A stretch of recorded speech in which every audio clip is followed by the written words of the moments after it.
Welcome everyone to our first initial episode of Into Your Reality. My name is Raheen Ajame. I'll be your host today, and we're actually talking to a wonderful, beautiful young lady. Her name is Miss Cassandra Green. Say hello, Cassandra. How you doing today? Hello, how are you guys doing today? Doing well. Cassandra, we actually a guest, our first guest, our initial guest on Into Your Reality. And so I want to ask you a question, Cassandra. Could we go into your reality? Yes, we can. Good I'm deal. glad. I'm excited. Good deal. Well, let's start off back to when Cassandra was a little girl. Tell us a little story about what you remember about being a little girl growing up, Miss Cassandra Green. First of all, my name is Cassandra Green. I was born and raised in Charleston, South Carolina. I was born to teen parents in 1959. Don't try to figure it. I'm 56 years young. So, yeah. So from birth, I was rejected by my father, who never wanted anything to do with me. And so that initiated a spirit of rejection in me, where I felt like I had to prove something to get people to love me, or I had to do something to make them love me. So I started hanging out with gangs very young, at a young age, 11 years old. But let me go back a little bit farther. From the age of about 5 to 11, I was molested by a preacher, my grandmother's boyfriend.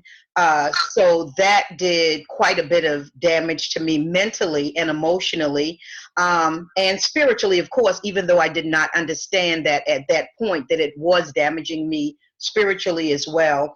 So at age 11, I began to hang out with a gang of girls most of them were at least 4 to 5 years older than me. Started hanging out with them at 15. I was the only virgin in the group. So I was told that I had to have sex in order to stay a part of the group. So I had sex at 15. What my girls told me was that at your first time having sex, you don't get pregnant.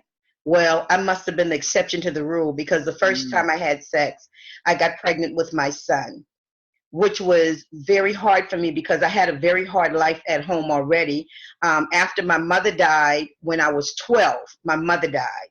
So we all lived with my grandmother, who was very hard, very demanding type woman. She was also a functioning alcoholic. So that meant that there wasn't like I love you, hugs. I was never hugged by my grandmother as a child. I never knew what it was to be hugged. I was never told that I love you at any point as a child by anyone. So it was just a hard life from the very beginning, but there was a plan in everything that I went through. So at 15, I'm pregnant with my son. I was an excellent student, always had been. Even though I was hanging out with gangs, I was fighting, pulling knives on folk, acting a fool. But my grades were A's and B's. So I was a part of honor classes. I was always in accelerated classes. And they really couldn't get it because I was so smart. They couldn't understand, why is she hanging out with this gang? Why is she, but it was because I needed to feel like I was a part of something, a family. And even though I was the oldest of 4 siblings, and let me put this in as well. People don't understand this, and this is why I try to talk to young women. Don't have a bunch of children with a whole bunch of different men. Out of my siblings, there were 5 of us. There were 4 different fathers. That was not good. That was not good. So even that started building separation between me and my siblings at a very early age, because you have all these different spirits interacting with each other. So hanging out, the gang was my family, because for in most of our communities, when you're the oldest, you're responsible for everything. Anything go down, you get the behind whipping. Anything happen, I was responsible for that. Let me go back even a little more. I'm remembering stuff, so I want to share. I want to be open and transparent about myself. When I was 11 years old, this was the year before my mom died. My mom had misplaced $60. And she thought that I had allowed some of my gang member friends to come and steal the money out of the house, which was not so because no one had been to the house that day. But when she got home and she could not find the money, she told me to take off all my clothes. I took off all my clothes. Mm-hmm. She had one of those big old style 4-post beds that they used to have back in the day. Mm-hmm. So she tied me to the 4-post bed naked, and she began to whip me with an extension cord. Wow. And so she whipped me until she was tired. I couldn't move because the most I could do was just sort of shift a little bit from side to side because of being tied to the bed. After she loosened the cords that she had me tied with, I was sitting on the floor in a corner. We had hardwood floors on the floor, and she went into the kitchen, and when she came back, she had a bottle of Clorox with her. She took the bottle of Clorox and poured it on me, which made the whelps that were already all over my body just pop open all over my body. So at a very early age, I knew what abuse was. That was not discipline. That was abuse. Yes. So, you know, I had to deal with that. That was a memory that I never forgot. And then later on that night, my grandmother called her, and she was like, you know, I had to whip, you know, Cece, that's what they used to call me, Cece, because she let somebody come in here and take my $60. And my grandmother told her, she said, no, you gave me the $60. I have it here at my house. And my mother never apologized. That was such a deep wound for me, and that just made me angrier and want to fight more. So I was lashing out at everybody. I'd fight you. I didn't care how big you were because I was wounded, and that's what happens. Hurt people do hurt people. Yes. Yeah. Yes. When you've been damaged, it's just this thing in you that you want other people to feel the kind of pain that you feel. So here I am with a baby. I was a cheerleader as well in school. I'm an honor student. One of my teachers, I'll never forget as long as I live, she came to me and she said, I'm going to tell them that you don't need to be a cheerleader. You have a baby. Well, I was an honor student. My grades were good. I hadn't done anything to anybody. You know, why would you want to take something that was helping me to sort of have some type of normalcy from me and something that I loved? So I actually went to the principal and reported what she was trying to make me do. And that was my first actual time where I fought for myself and for other people that may have come behind me. So the principal ruled that no, there's no reason why she should not be able, as long as her grades are up, we cannot take that away from her. So that was my first taste of fighting for justice. That was my first taste of that. So I went to my gang members. I went to them and I said, at 16, I said, listen, I have a son now. I want to get out of the gang because I want to make sure that I do something to make his life better. I wanted to have a better life than I did. So the leader of our gang said, well, you can get out, but you're going to have to fight your way out. So the very people that I considered family ended up being the very people that I had to fight just because I wanted to do better. From that day on, I made up in my mind that I would never be a part of a clique, a gang, or anything. I would stand and make independent decisions. So I fought the girls and got out of the gang at 16. Now you said a lot about your mom.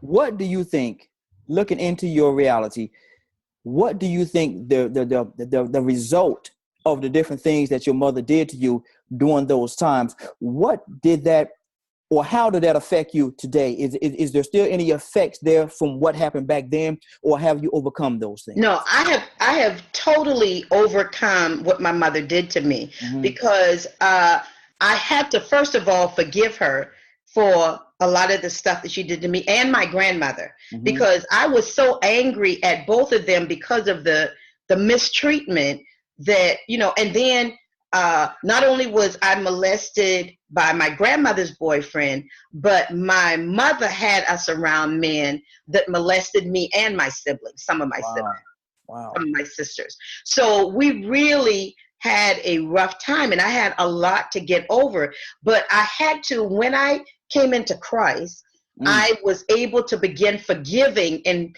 taking off a lot of the baggage that I'd carried for so many years because of the things that were done to me. So, okay, 16, have the son. I am a senior. Well, let me go to that. I'm in the 10th grade, actually. And my grades were so good that they told me, listen, if you go to summer school this year, instead of being in 11th grade next year, you'll be a senior. Wow. So I was always working. I did work. I was working since I was maybe about 12. So I was working. So I had the money myself to pay to go to summer school. I took summer school class and aced, of course, aced the 11th grade English that I needed. That was all I needed in order to be a senior that year.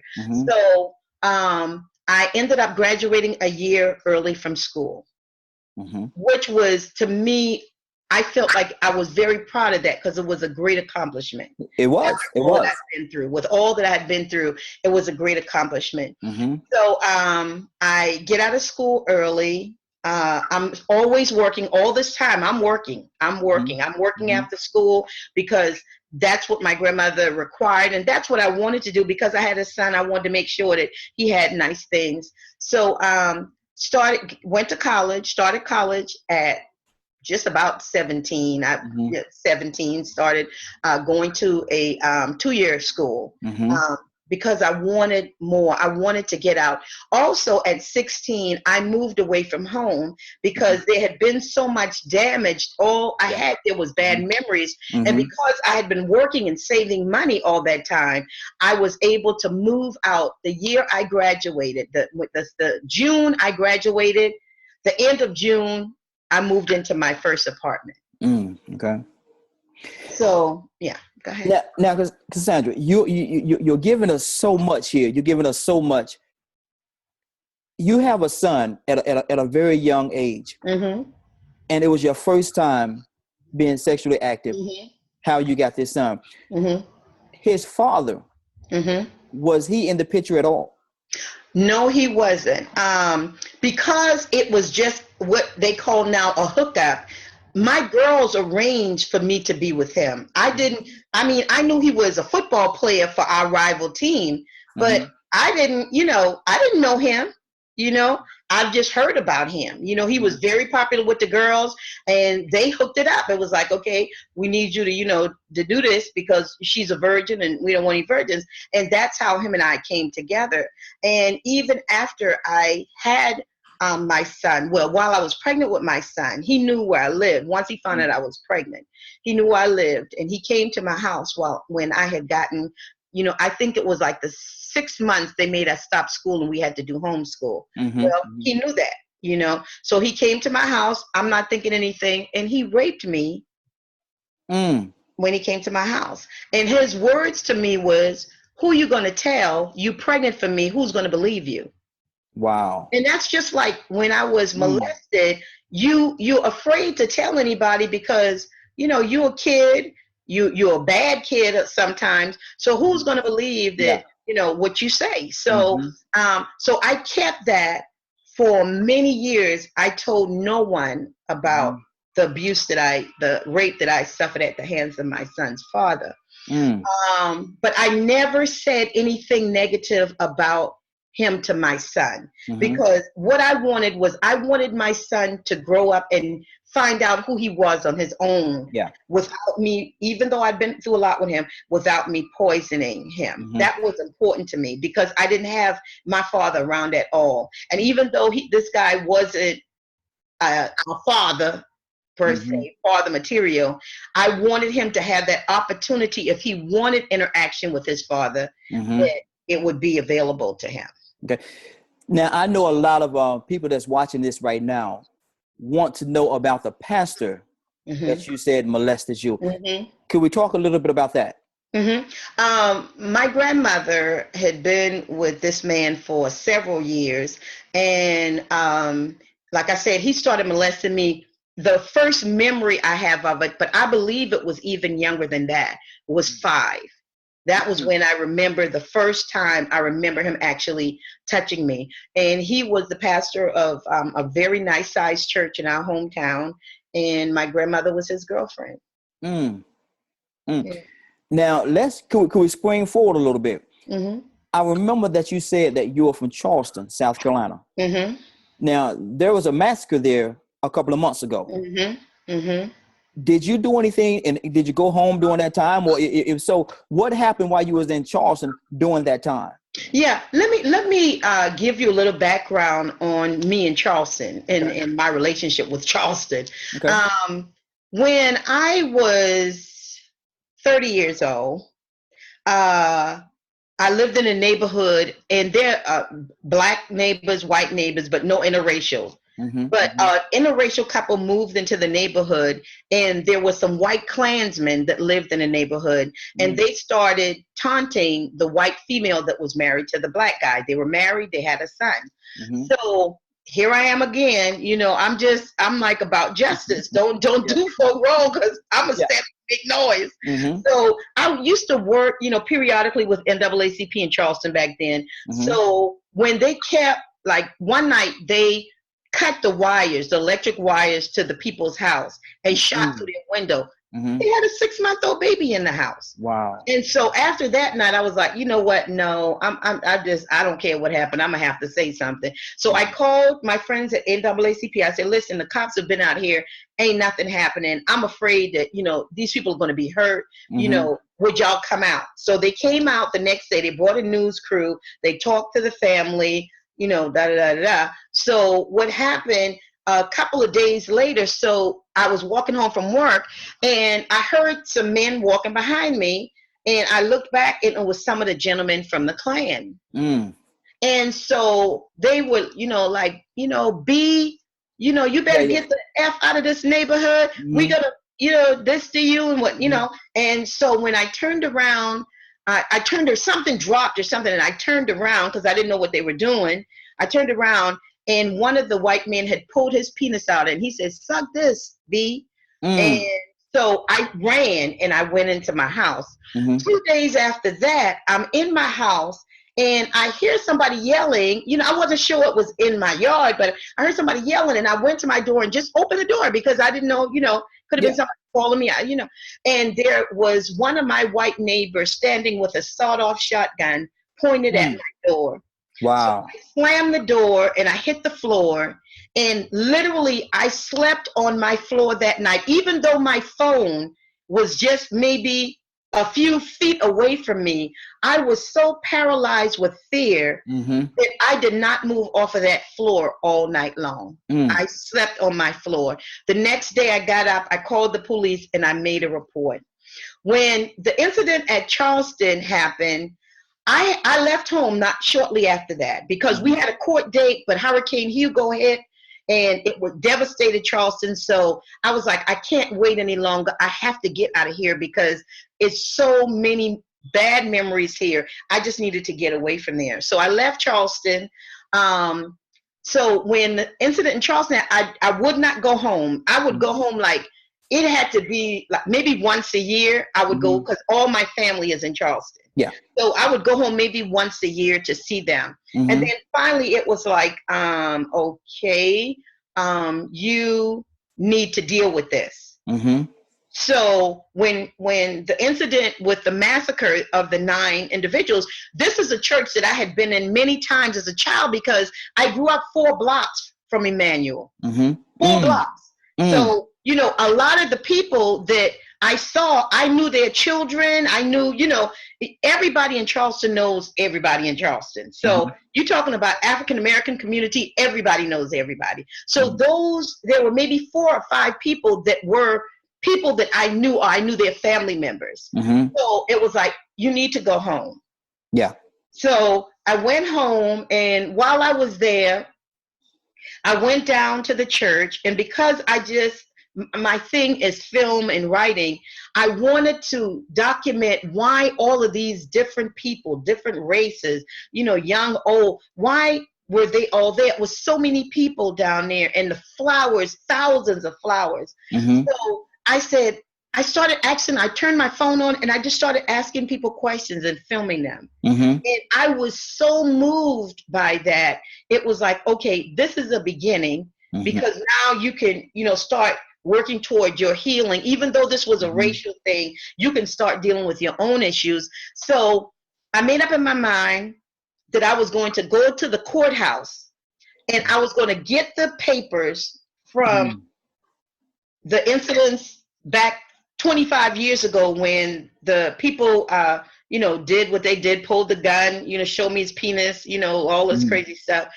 So I went to the courthouse, and the recorders were trying to find, they were like, man, this might really be tough because so many of the records were destroyed because we were on microfiche during that time. Yeah. So I had the numbers. I had some of the case numbers. So it was 3 separate incidents that took place.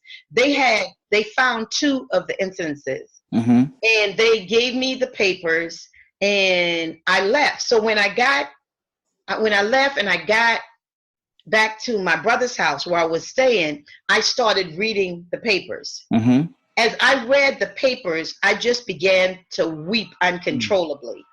Because when I realized that someone had done that to me, when I had done nothing to them, exactly. And here it is, and it was a racial thing. It was racial. It's like a healing began to take place in me.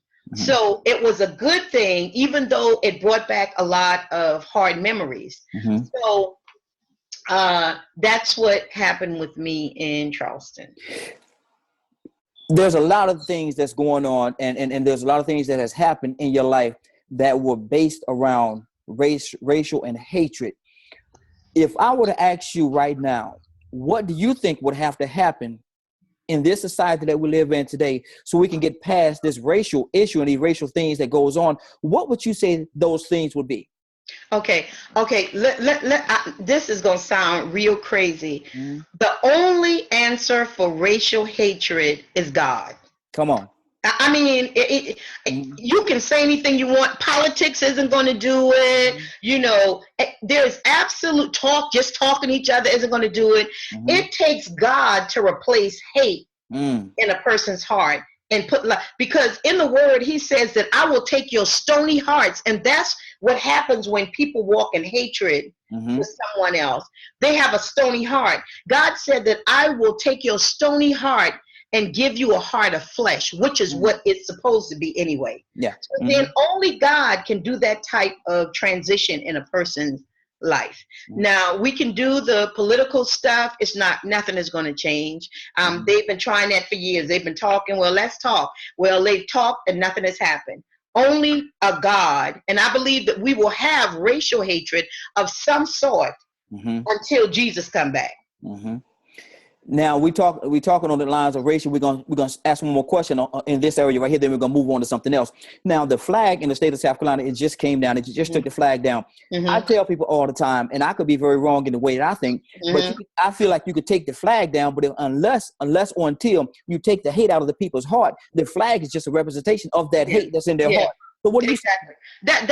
I believe the same thing. Am I glad that they took it down? Yes, because for me, it represented everything that I hate about Southern states. Yeah. It represents everything that I hate about Southern states. That slave mentality that you find in a lot of the people that live here. And it's almost a good old boy type mentality when it comes to business and people trying to move forward. It's hard for African Americans especially to move forward in a lot of markets because the good old boy system is still in place. So they're not going to let you go but so far, and then it's going to be like, okay, Negro, this is your limit right here. You can't, the ceiling might be up there, but this is as high as I'm going to let you go. So we have to realize that that's a reality. Good deal. Cassandra, let me go back to some of the things that we talked about earlier. There's a young lady that's watching this right now. she's been molested. She's been told that she's no good. She's been told that she's going to be just like her mother, who is no good, her grandmother, who's no good. She'll never amount to anything. These are the things that people are saying to her, and people don't realize the power that words have. They're saying these things to this young lady. Now, you, Cassandra, you've overcome so much, and I'm so proud of you. But I want you to take a moment right now to speak to that little girl that everybody is talking so negatively to her. Mm-hmm. Let me say this. I remember that my grandmother used to say this all the time. She'd say, you ain't gonna never be nothing. You ain't nothing but a whore. She said, and you so mean that you gonna die before you 21. That was spoken out of the mouth of the very person that should have been encouraging and affirming me as a person. And those were the things that she would say to me on a regular basis. So a lot of my self-hatred, because that's what it was, a lot of self-hatred came because of the words that were spoken over my life. And the only thing that delivered me from those words was the word of God. Yes. That's the only thing that saved me, because honestly, if the hand of God was not on me from the very beginning, there is no way that I would have been able to make it to where I am now. Because either I would have been a drug addict, I would have killed somebody and been in jail, or someone would have killed me because of my mouth and me fighting every chance I got. So, but God was my saving grace, but God. And so that's what I want to tell anyone that's been downtrodden, that's been told you ain't nothing, you ain't gonna never amount to anything. The only one that has the final say on who you become is God. Yes, absolutely. Cassandra, let's spring forward a few more years to the present. Let's go into your reality today. Okay. Today, as a result of a lot of what I went through, I write and direct for different causes. I have, that's, human trafficking, bullying, domestic violence, social issues, civil rights. I write and direct about those particular issues. And I direct the Moores Ford Bridge lynching for SCLC in Gabio, which is the lynching of 4 African-American adults, and it was actually 5 because one of the women was 20 years old and she was 7 months pregnant when they killed her. Wow. So, and then the day that they killed her was her birthday. So she was turning 20 that day, carrying her baby, and she was killed. All 4 of those people were all under 30 years old. So, and they were killed by the Ku Klux Klan in Monroe, Georgia. So I direct that. I have a domestic violence organization. We work with all types of abuse, but we specialize on domestic violence. So we counsel people, because I went through quite a bit of domestic violence in 2 marriages, to the point that I was almost killed. I know what that's like. And the reason I was so susceptible to being in domestic violence or being abused was because of a lot of the things that I had experienced in my past. And I wanted love. But I was looking for it in all the wrong places, as the song says. So today, I'm a victim's advocate working with all types of people in all types of scenarios. But I think that my gifting is to help empower people to know that it doesn't matter where you came from. God has a destiny. He said, I know the thoughts that I have towards you, thoughts of good and not of evil, to bring you to an expected end. So that means that my end was planned from the very beginning. So all I have to do is find out what my purpose and my destiny is, and God will do the rest.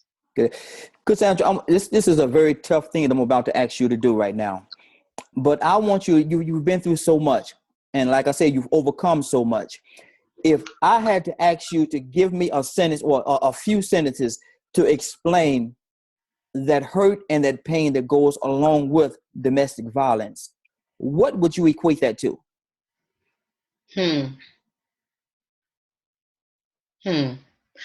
For me, it was like someone sucking the air out of a room and you trying to grab for breath. You want to live so bad, but that air is constantly being sucked out of you. Mm-hmm. That to me is what domestic violence. It takes everything that you have and it tries to pull it out of you. Your self-respect, your dignity, all the things that are important for people to live and to thrive.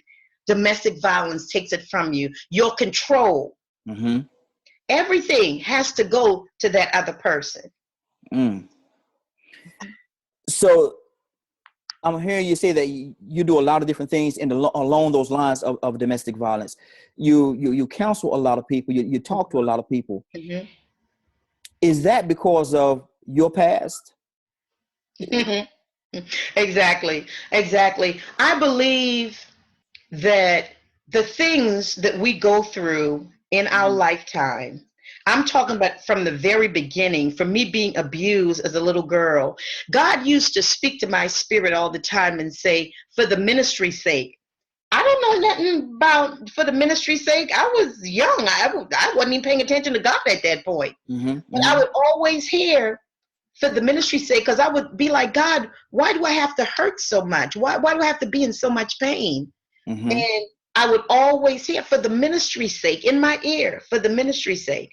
And I realize now that every hardship, every heartache, every bit of physical pain that I ever experienced was so that I could tell someone that was in that situation, you can make it. It doesn't matter what anyone else says. You can make it. Good deal. The scars that go along with domestic violence. Mm-hmm. There are certain scars that goes along physically, spiritually, mentally, and certainly emotionally. Mm-hmm. How do one overcome that? Same thing. Only thing I have is the word of God. Mm-hmm. The physical scars, and you know what? Even that God took care of for me, because I have a scar under my eyebrow that you can barely see it if you get really close up on me, from a beating that I got, that my head was busted open. And the doctor, when I went to the hospital, she did these little tiny stitches, and you could still see it was really pronounced for a long time. And I said, God, this is a constant reminder of what I've been through. I need the scar to be gone. And today, you would have to really get close on me to see that scar. And I believe that God healed that for me. I believe that was a part of him saying, not only can I heal you in the physical, but I can heal you spiritually and emotionally as well. Now, you speak a lot about the ministry. Are you a minister? Yes. I'm a licensed and ordained pastor under Seed of Faith Evangelistic Church of Jesus Christ, which is Bishop Leroy Hamilton out of Charleston, South Carolina. Good deal. Good deal. Now, we've talked a lot about your story. We've talked a lot about, and there's so much more. I would like to do a part two if you will allow me to do so.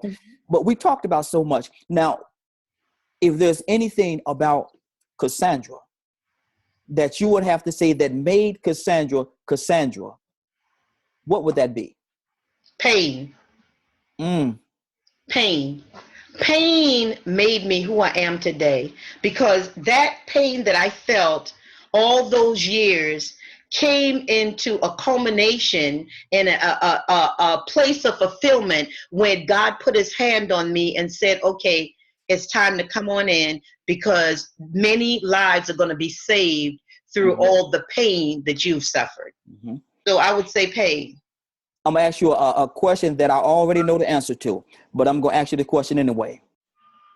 Everything that you've been through, Cassandra, everything that you've been through throughout your life, all the pain, all the hurt, all the being mistreated, the molestation, everything that you've been through to get you to this point where you are right now, was it worth it? Yes, it was. And I'd do it all over again just because of the lives that I have been able to touch and are still touching. And I just had, let me say this in finishing this. I just had a young lady to call me yesterday morning that was in an abusive situation and needed, she said, if I can just talk to somebody, because she'd never even been able to talk to anybody. If I can just talk to somebody, I feel like I may be able to make it through this. So, just being in place for that life and for many lives that I know have been saved through God's working the ministry through me, it was worth everything that I ever went through in my life. Good deal. Good deal. Now, how does it feel? I'm changing gears on you a little bit here. How does it feel to know that God picked you personally to help pull these people through? I couldn't, you know what? For the longest time, I couldn't understand why God. I was like, God, who am I with all of the damage? I was a damaged, broken vessel. But those are the very ones that God chooses to use. Amen. The broken vessel. Because he's the only one that can bring all those pieces back together again and make us whole. And I believe that that's what he did through all of the drama, the trauma that I went through in my life. God took those things to make me the woman of God that I am today. Okay. So we're going to conclude with this question right here. Who is Cassandra Green? Cassandra Green is a servant that believes that great leaders are first great servants. That's me. I believe being a great servant. Okay, now I want you to say anything that you want to say. This is your opportunity right here to say anything that you like to say or that you wanted to say that we didn't cover in your closing. What would you like to say, Cassandra, in your closing? In my closing, I'd like to tell people that God has and is the answer for every ill, every pain, every bit of hardship, suffering. He is the answer. Bottom line. End right there.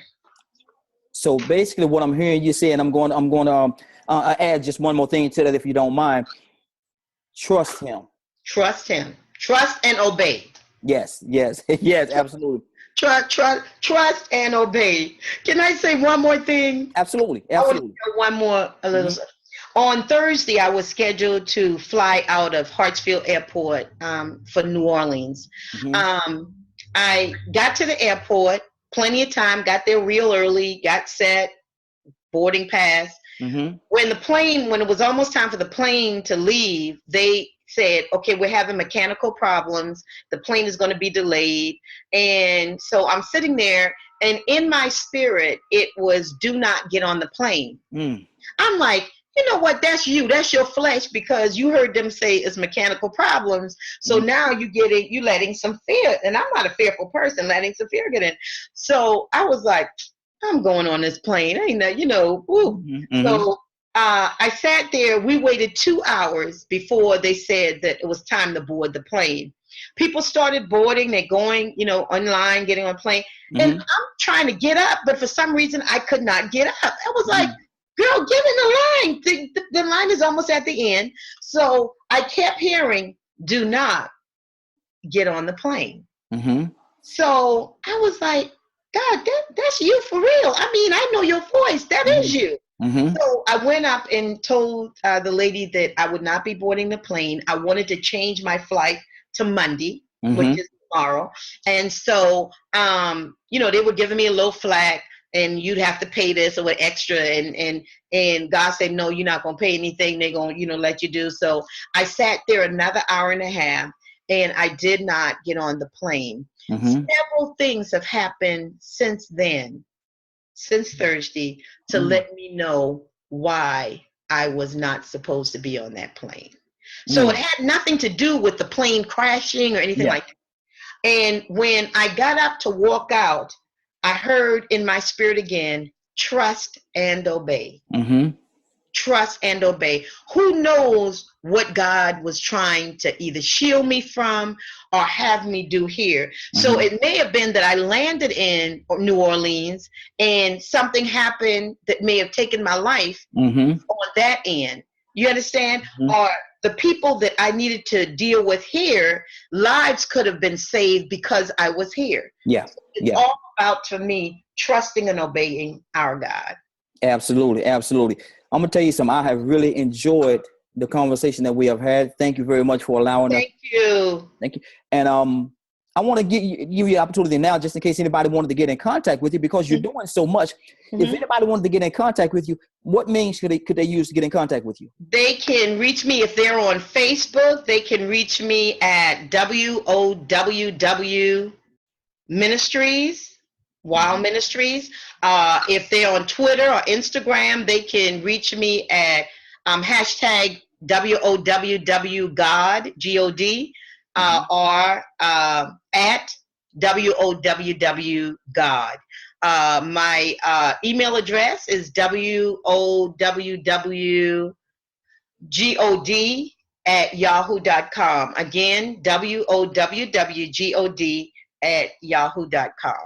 Now, somebody gonna rewind this thing, so I'm gonna stop them from doing that right now. Say your email address again. My email address is WOWWGOD@yahoo.com. Good deal. Cassandra, thank you very much. I appreciate it. Appreciate the time that you've given us. It's blessed us. It's really blessed. And I hope that somebody that's listening to it, they were blessed from your story as well. You help somebody through this conversation. You help somebody. Don't know who it is. Hopefully they'll get in contact with us and let us know exactly who it is that you help. But you help somebody. And if they want to get in contact with me, just send me an email, info@realmenbeingmen.com. info@realmenbeingmen.com. We'd love to hear from you. Give me a call. 678-381-1973, 678-381-1973. You've been listening to Into Your Reality. I'm your host, Raheen Al-Jamay. Love you all for listening. Say a prayer for me, because I'm certainly praying for each and every one of you. You all stay blessed until the next time. We are out.